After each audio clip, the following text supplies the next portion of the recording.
Bismillahirrahmanirrahim. Assalamualaikum warahmatullahi wabarakatuh. Innal hamdalillah nahmaduhu wa nasta'inuhu wa nastaghfiruh wa na'udzubillahi min syururi anfusina wa min sayyiati a'malina may yahdihillahu fala mudhillalah wa may yudhlil fala hadiyalah.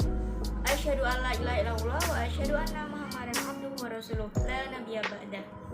Yang terhormat kepada dosen pengampu mata kuliah manajemen retail Bapak Gusti Adi Pranoto, Sarjana Ekonomi Magister Manajemen, dan yang kami hormati rekan-rekan sekalian. Puji syukur kehadirat Allah Subhanahu wa Ta'ala yang telah memberikan nikmat yang luar biasa kepada kita semua, dan tidak lupa juga salawat dan salam kepada Nabi besar kita, Nabi Muhammad SAW. Pada kesempatan kali ini, saya Pena Revianti yang akan berperan sebagai moderator, dan materi yang akan kita bahas pada kali ini adalah perilaku konsumen retail. Baik, sebelumnya izinkan saya untuk memperkenalkan anggota kelompok 2 yang terdiri dari Dian Kurniasi sebagai pemateri 1, Elsya Januarsya sebagai pemateri 2, dan Revi Prasista sebagai pemateri 3. Baik, langsung saja kepada para pemateri untuk memaparkan materi. Faktor-faktor yang mempengaruhi perilaku konsumen. Yang pertama ada faktor budaya. Faktor budaya ini terdiri dari beberapa sub budaya. Yang pertama, budaya merupakan penentuan keinginan dan perilaku secara mendasar yang meliputi kumpulan nilai. Dan yang kedua, sub budaya merupakan sub budaya yang membuat segmen pasar menjadi penting. Dan yang ketiga, kelas sosial berkaitan dengan preferensi produk dan merek yang berada dalam banyak hal. Kemudian, faktor sosial. Selain faktor budaya, perilaku konsumen ini dipengaruhi oleh faktor-faktor sosial seperti yang pertama, kelompok acuan merupakan semua kelompok yang memiliki pengaruh langsung atau tidak langsung terhadap perilaku konsumen. Dan yang kedua, keluarga merupakan organisasi pembelian konsumen yang sangat penting dalam masyarakat dan menjadi acuan primer yang paling berpengaruh dalam pembelian. Yang ketiga, ada peran dan status. Konsumen berhubungan dengan banyak kelompok dalam hidupnya, misalnya seperti keluarga, klub, dan organisasi. Keputusan pembelian juga dipengaruhi oleh karakteristik pribadi. Karakteristik tersebut meliputi pertama, usia dan tahap siklus hidup. Artinya, konsumen mengonsumsi produk yang berbeda-beda dalam hidupnya. Konsumsi tersebut terbentuk dari siklus hidup keluarga. Oleh karena itu, perusahaan selalu memilih kelompok-kelompok yang berdasarkan siklus hidup sebagai pasar sasaran. Namun, sasaran tidak selalu berdasarkan konsep atas keluarga. Yang selanjutnya ada pekerjaan dan lingkungan ekonomi. Pekerjaan konsumen mempengaruhi pola konsumsi seseorang. Umumnya perusahaan berusaha mengidentifikasi kelompok profesi yang memiliki minat di atas rata-rata atas produk mereka. Perusahaan bahkan mengkhususkan produknya untuk kelompok profesi tertentu. Keadaan ekonomi juga mempengaruhi konsumen dalam pemilihan. Perusahaan yang peduli akan harga memperhatikan kecenderungan penghasilan pribadi, tabungan, dan tingkat suku bunga. Yang ketiga itu ada gaya hidup. Gaya hidup adalah pengekspresian seseorang yang dituangkan dalam pola hidup yang terungkap pada aktivitas, minat, dan opininya. Gaya hidup menjelaskan keseluruhan diri konsumen yang berinteraksi dengan lingkungannya. Oleh karena itu, perusahaan harus mencari hubungan antara produknya dan kelompok gaya hidup pangsa pasarnya. Dengan demikian, perusahaan dapat dengan jelas mengarahkan gaya hidup pada mereknya. Yang keempat, ada kepribadian dan konsep diri. Artinya, konsumen mempunyai ciri-ciri kepribadian berbeda yang mempengaruhi perilaku pembeliannya. Kepribadian adalah ciri bawaan psikologi manusia yang menghasilkan tanggapan yang relatif konsisten dan bertahan lama terhadap rangsangan lingkungannya. Sedangkan konsep diri atau citra pribadi merupakan bagian dari kepribadian, dan pemasar berusaha mengembangkan citra merek yang sesuai dengan citra pribadi konsumen tersebut. Selanjutnya ada faktor psikologis. Pembelian konsumen dipengaruhi oleh 4 faktor psikologis. Yang pertama ada motivasi. Kebutuhan konsumen ada yang bersifat biogenis, yaitu kebutuhan muncul dari tekanan biologis seperti lapar, haus, dan tidak nyaman.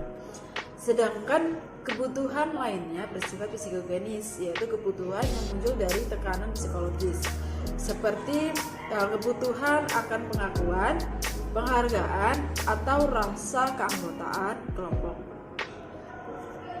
Kebutuhan akan menjadi motif jika didorong hingga mencapai level intensitas yang memadai. Motif adalah kebutuhan yang mendorong konsumen untuk bertindak. Yang kedua ada persepsi. Apa sih persepsi itu? Yaitu proses yang dilakukan oleh konsumen untuk memilih, mengorganisasi, dan atau menginterpretasikan masukan informasi untuk menciptakan gambaran dunia yang memiliki arti. Persepsi tidak hanya bergantung pada rangsangan fisik, tetapi juga rangsangan yang berhubungan dengan lingkungan sekitar dan keadaan individu konsumen. Yang ketiga ada pembelajaran. Artinya, pembelajaran itu meliputi perubahan perilaku konsumen yang timbul dari pengalaman. Pembelajaran dihasilkan melalui perpaduan antara pendorong, rangsangan, isyarat bertindak, tangkapan, dan penguatan.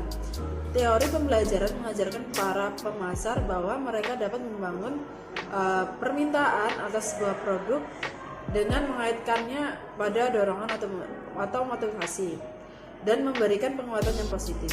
Yang terakhir ada keyakinan dan sikap. Artinya konsumen tentang sebuah produk atau merek mengaruhi keputusan pembelian. Keyakinan berdasarkan pengetahuan, pendapat, atau kepercayaan. Keyakinan tersebut membentuk citra merek dalam benak konsumen dan konsumen akan bertindak berdasarkan citra tersebut. Sikap adalah evaluasi perasaan emosional dan kecenderungan tindakan yang menguntungkan atau tidak menguntungkan dan bertahan lama dari konsumen terhadap suatu objek. Proses keputusan pembelian konsumen melalui beberapa tahap. Yang pertama ada pengenalan kebutuhan. Di sini proses pembelian terjadi ketika munculnya masalah atau kebutuhan. Dari kebutuhan tersebut ditemukan beberapa perbedaan antara keadaan nyata dengan keadaan yang diharapkan. Yang kedua ada pencarian informasi. Seorang konsumen yang tergerak oleh stimuli akan berusaha untuk mencari lebih banyak informasi. Maka dari itu, perusahaan harus menyusun rencana dengan pengenalan mereknya yang mana mampu mengantar mereknya menjadi merek yang menjadi pilihan konsumen atau merek yang mudah diingat oleh konsumen. Jika tidak melakukan tindakan tersebut, maka perusahaan akan kehilangan peluangnya dalam menjual produknya itu. Yang ketiga ada evaluasi alternatif. Jadi di sini proses evaluasi pada konsumen sebagian besar berorientasi secara kognitif, yaitu dengan anggapan bahwa konsumen dalam melakukan penilaian produk dilakukan secara sadar dan rasional. Yang keempat ada keputusan pembelian. Setelah dilakukan evaluasi, kemudian konsumen akan memutuskan melakukan pembelian. Dari tahap evaluasi tersebut ditentukan dari preferensi produk pada kelompok tertentu. Setelah sesuai dengan kebutuhan dan kegunaannya, maka dilanjutkan untuk melakukan pembelian. Materi selanjutnya yaitu tentang perilaku setelah pembelian, di mana konsumen yang telah membeli akan melakukan tingkat kepuasan pada sebuah produk. Ada 4 jenis tipe perilaku pembelian. Yang pertama perilaku pembelian kompleks, di mana konsumen memiliki keterlibatan yang tinggi dalam pembelian dan perbedaan pada merek yang signifikan. Yang kedua, perilaku pembelian pengurangan disonasi, di mana konsumen memiliki keterlibatan dalam pembelian yang tinggi namun perbedaan pada merek yang tidak signifikan atau sedikit. Yang ketiga, perilaku konsumen pembelian kebiasaan, di mana konsumen memiliki keterlibatan yang rendah dalam pembelian namun perbedaan pada merek juga sedikit.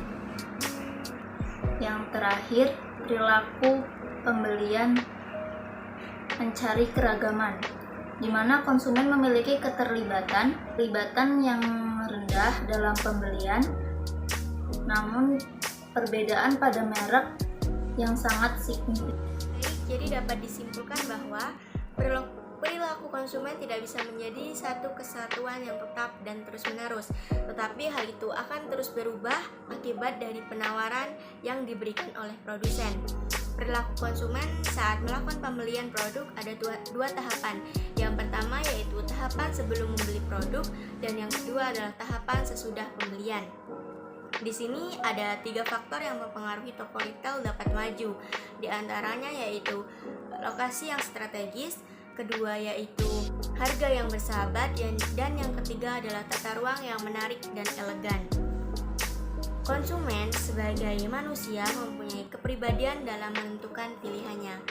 Baik, sekian dari kelompok 2. Kurang dan lebihnya kami mohon maaf. Kami akhiri. Wassalamualaikum warahmatullahi wabarakatuh.